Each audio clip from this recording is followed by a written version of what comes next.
ভেবেছিলাম আর কখনোই ক্যামেরার সামনে আসবো না। শোবিজ থেকে প্রায় আড়ালেই চলে গেছেন নায়িকা সাদিকা পারভিন পপি। এখন কোনো সিনেমা সংক্রান্ত অনুষ্ঠানেও দেখা যায় না তাকে। চলতি বছরের ফেব্রুয়ারির শুরুতে স্বামী সন্তান নিয়ে প্রকাশ্যে আসেন তিনি। সেই সময় পরিবার নিয়ে কথা বললেও নিজের আটকে পড়া সিনেমা নিয়ে কথা বলেননি এই নায়িকা। পপির কারণে মাঝপথে আটকে আছে ভালোবাসার প্রজাপতি, কাঠগড়ায় শরৎচন্দ্র সহ বেশ কয়েকটি সিনেমার কাজ। অবশেষে নিজের অসমাপ্ত কাজগুলো নিয়ে কথা বললেন তিনি।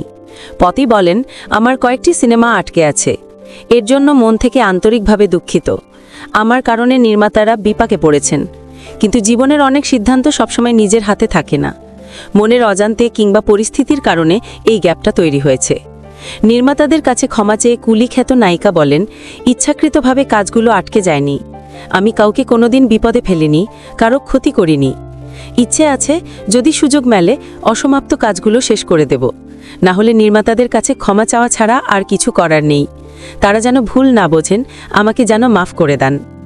এদিকে অভিনয়ে ফেরার সম্ভাবনা খুবই ক্ষীণ বলে জানিয়েছেন পপি। তবে সিনেমা প্রযোজনার প্রতি তার আগ্রহ রয়েছে। অতীতেও প্রযোজক হিসেবে কাজ করেছেন তিনি।